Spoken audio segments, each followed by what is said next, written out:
I still remember the sound. It wasn't thunder. It wasn't the engine exploding. It wasn't even the metal screeching or people screaming. It was silence, that eerie, stretching kind of silence, like the world had taken a breath it couldn't finish. And then, everything went black. You'd think that when a plane crashes, the worst part is the moment of impact, but for me, the worst part was what came after. We were flying over the Turkish-Syrian border. I was part of a humanitarian medical team sent by a global foundation sponsored by a hospital in Istanbul. My name is Juan Miguel Reyes, a doctor from Cebu, born in Mandaue, raised in faith, but grown distant from it. I thought medicine was enough. I thought saving bodies would save souls. I was wrong. That day, a 7.9 magnitude earthquake hit unexpectedly. The crust cracked open. The mountains moved like waves. Thousands died before the world even noticed. But for us inside that plane, the ground didn't wait. It rose to meet us. We didn't have time to scream. No mayday, no last calls, no chance to whisper prayers. All I saw was the cross I wore, the one my mother gave me when I left the Philippines. It broke off my neck and floated for a second, like it too didn't want to go where we were headed. And then I died, or at least I thought I did. But death, as I learned, is not silence. It is not peace. It is truth, loud and unavoidable, because as my body was pulled from the wreckage below, my soul was being pulled somewhere else entirely. I opened my eyes not on earth but somewhere in between, floating. The sky above me wasn't sky. It was like glass with fire behind it. Below me were shadows that moved without light. And around me, millions, souls, some screaming, some weeping, some so quiet it hurt to look at them. I wasn't in heaven, not yet, but I wasn't in hell either. I was in the place between mercy and judgment, and someone was watching. In the distance I saw children, skin like ash, eyes like glass. They didn't blink. One of them reached out and touched my hand, and in perfect Filipino whispered, "Bakit hindi ka naniwala sa kanya? Why didn't you believe in him?" I froze. Then I heard the voice. It wasn't human. It didn't come from around me. It came from within me, and above me, at the same time. It spoke like thunder wrapped in love. "Juan Miguel, my child, why do you run from the one who wrote your name in his hands?" I dropped to my knees, even though I wasn't standing. How do you kneel without a body? I don't know, but I did. And then he showed me. He showed me the world, not the world you see on the news or TikTok or your Sunday sermon. He showed me how heaven sees the world. Floods in Davao, abandoned children in Tondo, pastors preaching prosperity while the poor eat trash, mothers trading their purity for rice, teenagers worshiping K-pop idols like gods, and churches full of empty prayers. I saw Manila, drowned in neon smoke and self-love. I saw leaders bowing to shadows.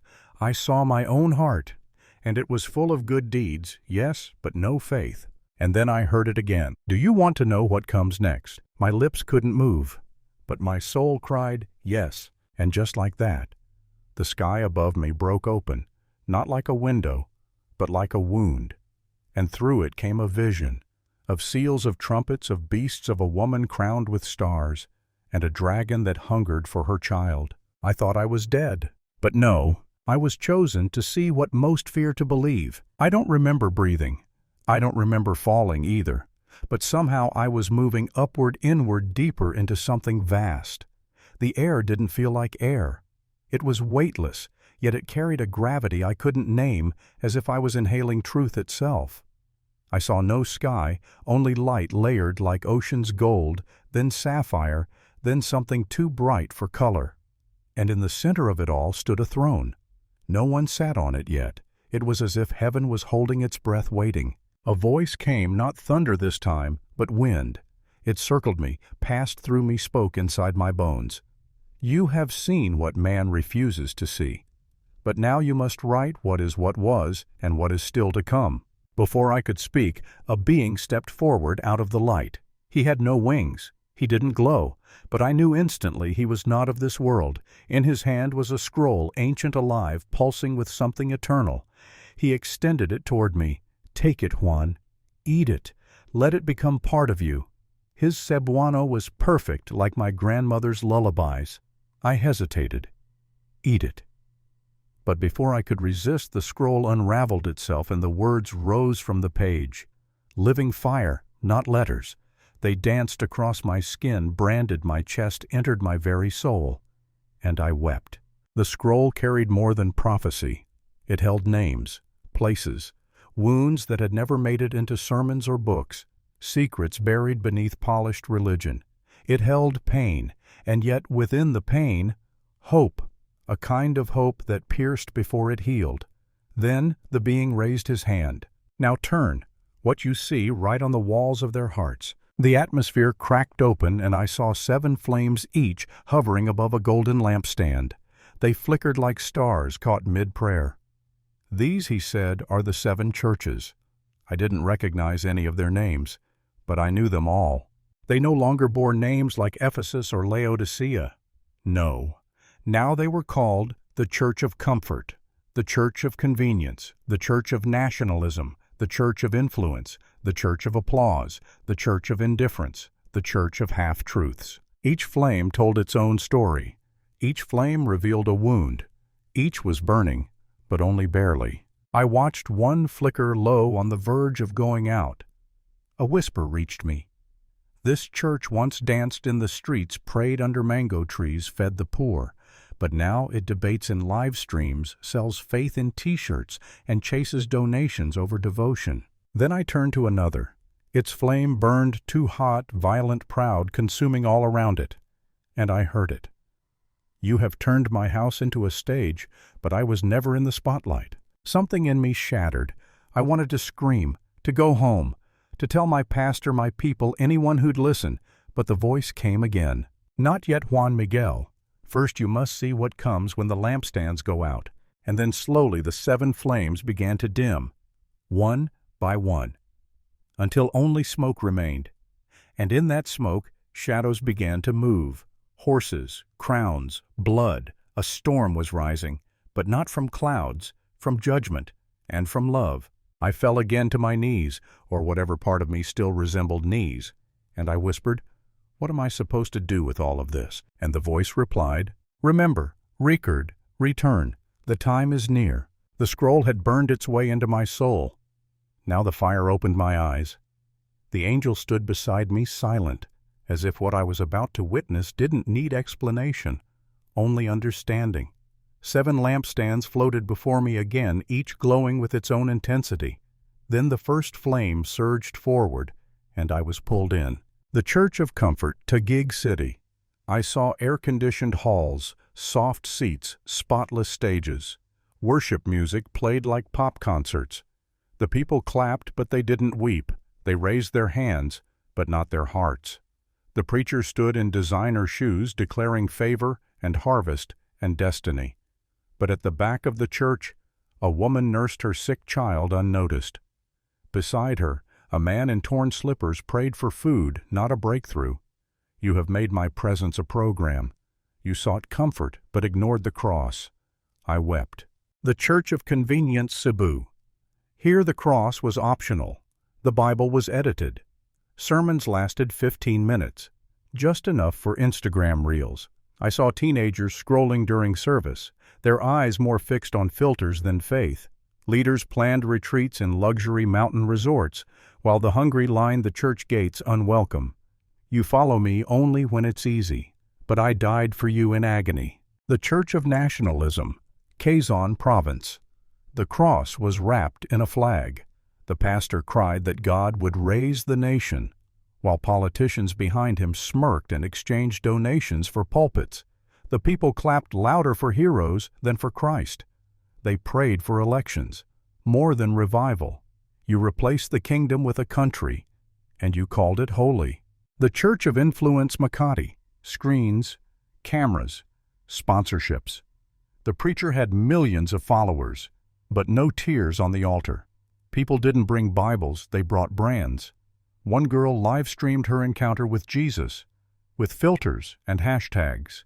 You seek views, not visitation. You marketed my blood. The Church of Applause. Davao. It looked like a theater. Lights dimmed, spotlights centered. A worship leader emerged with perfect pitch and posture. But behind the curtain, an intern trembled with anxiety. A janitor wept unseen. No one noticed. They clapped for talent, not truth. They cheered emotion, not conviction. You performed for crowds, but never ministered to me. The Church of Indifference. Iloilo. This one was quiet. No worship, no urgency, just habit. An old woman lit candles at the altar, but her prayer was hollow. Teenagers whispered and laughed, waiting for time to pass. The preacher spoke about love, but never repentance, never obedience, never the cost. No one cried, no one changed. You feel nothing, even when I am weeping. The Church of Half-Truths. Baguio. It wasn't evil, just diluted. They preached grace, but never sacrifice. Spoke of Jesus, but never his demands. Said God understands, to excuse sin. Said don't judge, to silence correction. I saw a man addicted in secret, being told it's okay, God still loves you, but no one told him. He can set you free. You healed wounds lightly and called it kindness. Then the flames began to tremble, all 7. Some flickered low, some cracked violently, some nearly gone. And I cried out, Lord, is there any hope for them? He answered, I still walk among them, but they must return to me. And then I saw his face, not angry, not distant, but broken-hearted. His eyes weren't on the fire, they were on the people behind them. I saw them. I saw us. I saw me. And he whispered, if they turn, I will reignite the flame. But time is running short. The vision faded. The angel beside me nodded solemnly. This, he said, was just the beginning. I opened my mouth to speak, but the ground beneath me shook. I turned, and then I saw it. The first seal. Breaking. The scroll hovered midair like a living breath, its seals glowing like molten wax still unbroken. And the Lamb stepped forward. He didn't speak, but heaven responded. Every being, angel, elder, creature fell silent, as if they feared what would happen next. Then, the first seal cracked open with a sound like time itself being torn, and what I saw changed everything. The first seal, the white horse. A rider burst forth on a gleaming white horse, a golden crown on his head and a bow in his hand. He looked like peace. He smelled like hope, but I knew better. He rode across the world, not spreading unity, but deception. I saw people cheering as he passed. Nations shook hands, flags dropped weapons, and yet, behind his trail I saw pulpits crumble, truth diluted, scripture revised, churches packed, but souls empty. In the Philippines I saw online prophets predicting success with pixel-perfect backdrops, but no conviction in their prayers. He conquers with appearance, but he is not mine. The second seal, the red horse. The Lamb opened the seal, and the earth shook violently. From the rift emerged a fiery red horse. Its rider carried a sword that seemed to drip with history. He slashed the air, and peace shattered. I saw riots in major cities. Brothers turned on brothers. Police fired without warning.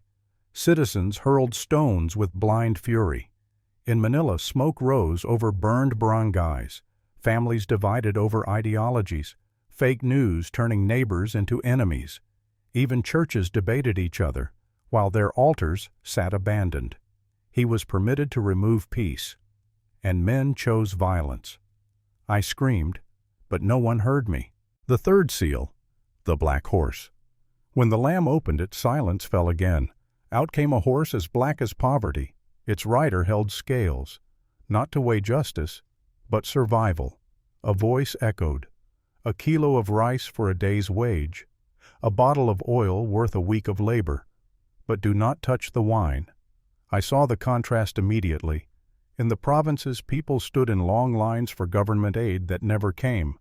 Mothers fed their children soy sauce over rice, while developers opened rooftop bars nearby. In Cebu, a child collapsed from hunger, while a social media star tossed untouched sushi as aesthetic clutter. Famine born of greed. Not nature, but neglect. The fourth seal, the pale horse. The seal cracked like a coffin lid, and out came the last horse, pale as sickness, its rider named Death. Hades followed like a shadow. They swept the earth. Hospitals overflowed. Corpses burned in makeshift crematoriums. New viruses appeared without names. Old diseases returned crueler than ever. In Quezon City, a man died waiting for oxygen, while outside people gambled in the streets, numbing their fear. Even worse, I saw spiritual death Bibles gathering dust, prayers reduced to emoji reactions, youth more fluent in TikTok dances than the Psalms, a fourth of the earth delivered to death by their own choices. The fifth seal, the cry of the martyrs. The horses vanished, and I saw it. Beneath a golden altar, countless souls. They glowed, but with sorrow. They had died for his name, not famous, not documented, but heaven knew them. A schoolteacher from Bicol, a missionary in Pakistan, a child who refused to deny Christ before armed rebels. Their voices rose, not in anger, but longing. How long, Lord?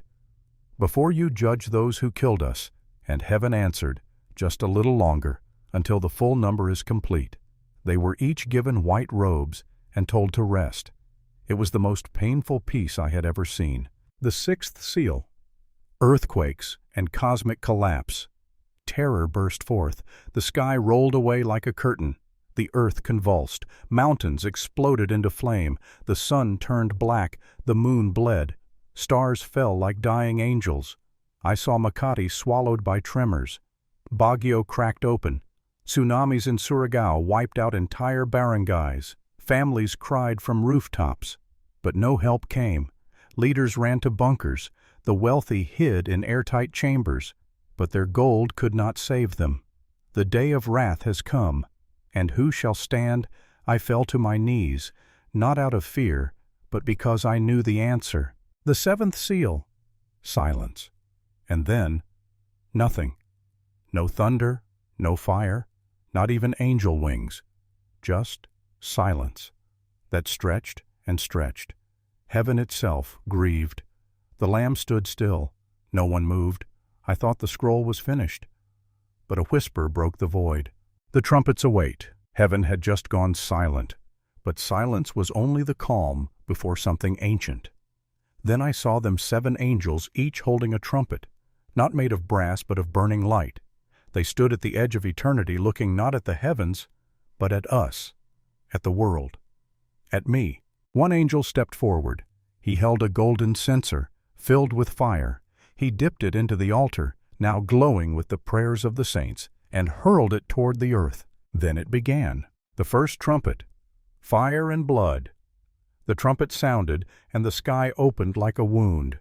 I saw fire fall from the heavens, mixed with hail and blood.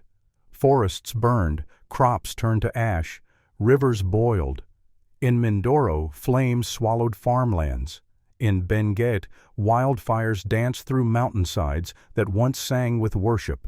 And all the green grass life's softness was gone. I saw a father holding his burned child, crying, "Where is God?"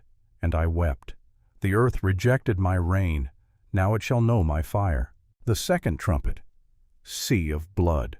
Another trumpet, and something vast fell from the sky, not a mountain, a burning empire. It crashed into the oceans. The sea foamed red. Fish floated up eyes wide in death. Cargo ships capsized. Trade collapsed. In Batangas the sea turned sour. Fishermen knelt by the docks, nets empty, dreams gone. But worse, I saw a creature, a beast of pride, fall with the fire. Its name, commerce. The world worshipped its own wealth, so I shattered its ships. The third trumpet, wormwood. The trumpet cried out sharp and bitter. A star fell. But this wasn't light. It was poison. Its name was wormwood.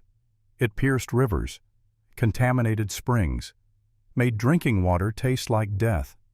In Leyte, children lined up for water that would later kill them. In Cavite, wells turned black. Even bottled water was not spared. People drank with hope, but died with regret. You polluted truth. Now even your water is a lie. The fourth trumpet, darkness. The fourth angel lifted his trumpet, and the light began to die. Not all at once, but by thirds. The sun dimmed, the moon faded, stars blinked out like forgotten prayers. Nights grew longer, days grew shorter, and fear stretched like shadow. No more blue skies in Davao, no more sunsets in Palawan, just gray. In the darkness, I saw idols glow brighter phones, stage lights, false teachers on live streams. When my light is hidden, the world turns to false flames. Then I heard it, not a trumpet, but a cry. A massive eagle soared across the sky, screaming over the nations. Its voice cracked the heavens. Woe, woe, woe to the earth, for the next trumpet shall break what little remains. The fifth trumpet, the bottomless pit. The trumpet tore open a hole in reality. A star fell, once radiant, now ruined. He held a key. He opened the bottomless pit, and from it rose smoke like nightmares, and creatures I cannot fully describe, locusts with faces like men, hair like women, teeth like lions, and they had one mission: torment those without the seal of God. They didn't touch trees, they didn't touch buildings, only people. In Quezon City I saw souls in torment, not from fire, but from voices. You're worthless. God forgot you. Worship the beast. It's easier. And their king, a name I feared to speak, Abaddon. The sixth trumpet, war unleashed. The sky shattered again. I heard a voice from the golden altar, saying, "Release the four angels bound at the great river." And they were unleashed from the place now called Euphrates. War spilled like oil. 200 million riders stormed across the earth. Their horses breathed fire and sulfur. I saw nations crumble in hours, alliances turn into betrayals, missiles, tanks, drones, but also spiritual wars, doubt killing faith, bitterness erasing forgiveness, addiction devouring purity. A third of mankind vanished, and no one paused to repent. They did not turn back, even when death stood at their doors. I was about to collapse. My soul cracked. But then I looked up. One final angel, still holding his trumpet, still waiting. But before he lifted it, a mighty being appeared, robed in cloud, face like the sun, feet like pillars of fire. He held a scroll, open, and a voice said, "Take it and eat." It was sweet in my mouth, but bitter in my belly, because truth often is. Then the voice returned, "You must prophesy again, to peoples, nations, tongues, and kings." I stood, not in pride, but in surrender, because this battle was no longer just about nations. It was a war for every soul, including mine. After the sixth trumpet, I felt something shift in the heavens. Not a sound, not a light, but a weight.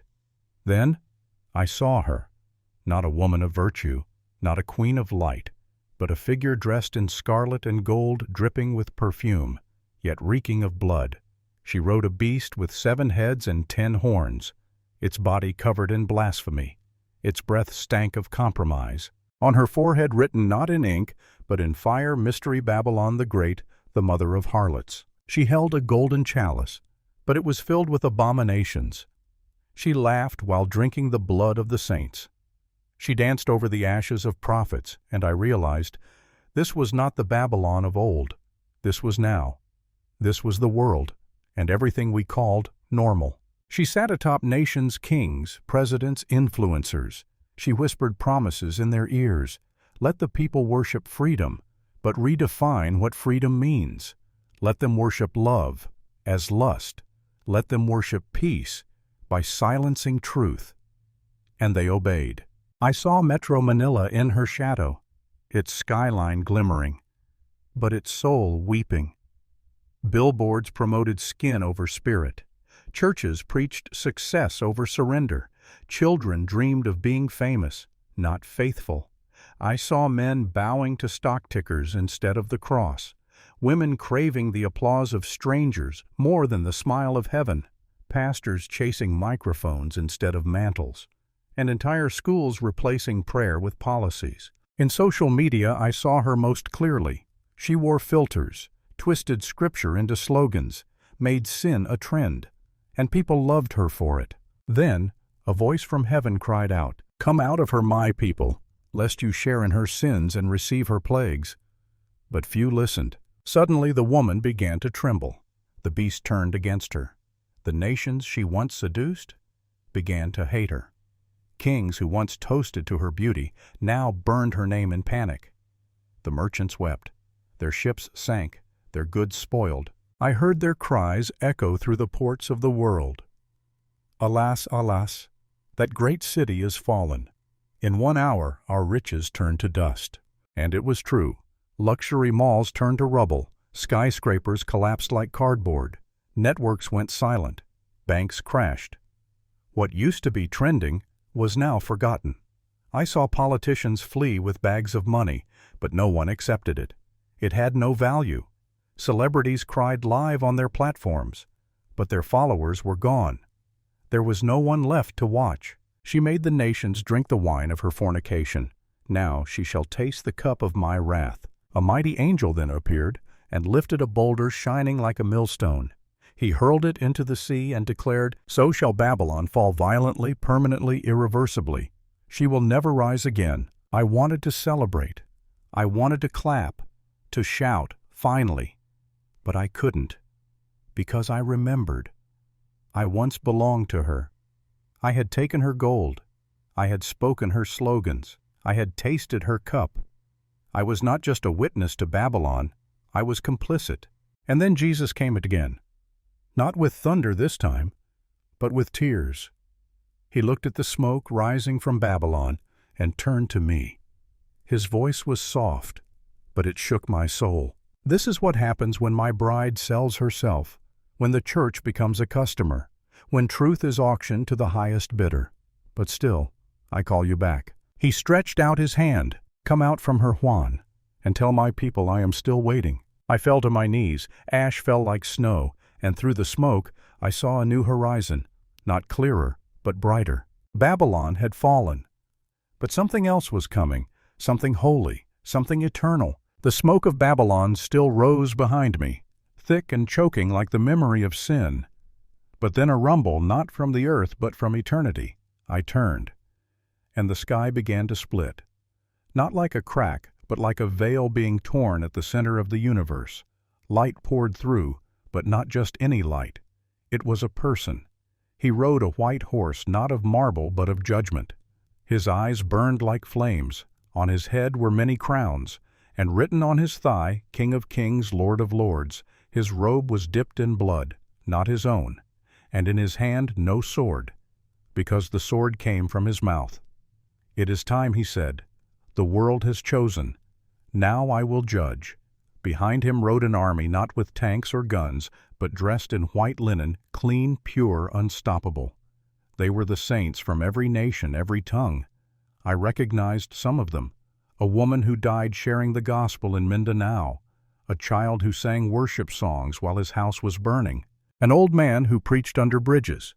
They didn't carry weapons, they carried witness. Then I saw it, the battlefield. But it wasn't on the earth. It was above it, stretching across dimensions. The beast had gathered his armies, kings, ideologies, corrupt systems, false religion, and human pride itself. They waited mocking, roaring, confident. But they didn't see him coming until it was too late. The clash didn't last long. It wasn't really a war. It was a reckoning. He spoke one word and the heavens rippled. The beast screeched. False prophets fell on their knees. But mercy was no longer on the table. Enough. With that chains of fire wrapped around the beast, and the false prophet dragged screaming into a lake not of water but of brimstone. And Satan, He tried to run to flee into the shadows, but there were no shadows left. An angel descended, holding a great chain. With one swift motion, he seized the dragon, that ancient serpent, that liar, and cast him into the abyss, sealed, shut, for 1,000 years. Then I saw something I never expected: resurrection. Tombs cracked open, ash turned to breath, bones wrapped in glory. The souls of those beheaded, persecuted, mocked. They stood up shining. They ruled with Christ, not like emperors, but like servants restored. And for the first time since I had died, I felt joy. Pure, unfiltered, holy, no fear, no noise, just worship.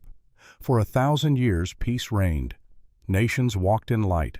The lion lay with the lamb. Children played near once dangerous rivers. But time kept ticking. And when the years ended, the pit cracked open again. Satan was released. One final time. He moved quickly, deceived many gathered armies like sand. The world forgot the peace they had. They wanted control again, power, freedom without truth. They surrounded the saints, but they never had a chance, because before they could strike, fire came down from heaven. No angel, no trumpet, just justice. Satan was thrown this time forever into the lake of fire, with the beast, with the liar, with death itself. They would never speak again. Then I saw it a throne, not golden, not glittering, but great and white. And one sat on it, from whose face even the earth and sky fled.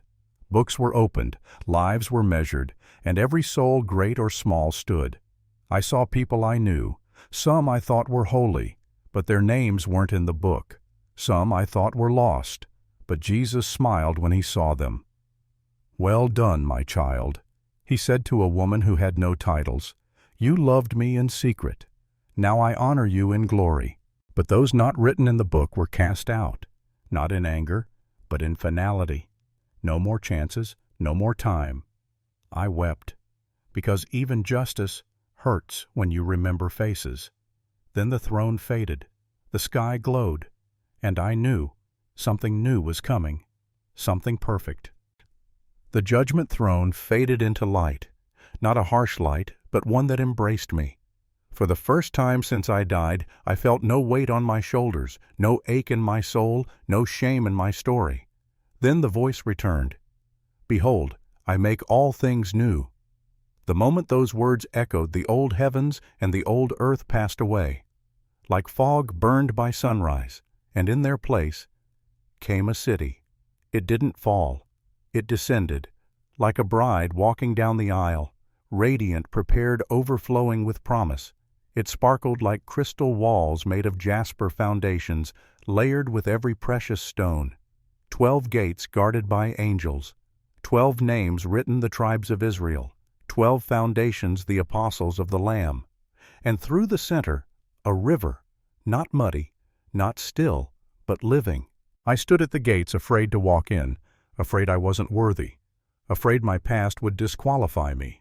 But Jesus stood there, smiling, not as judge now, but as bridegroom. He opened his arms.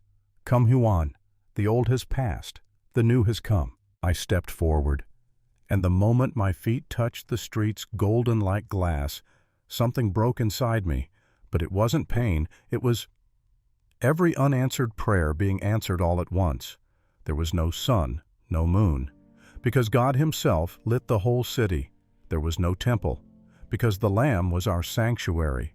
There was no night, no fear, no tears, only home. I saw people I hadn't seen in years.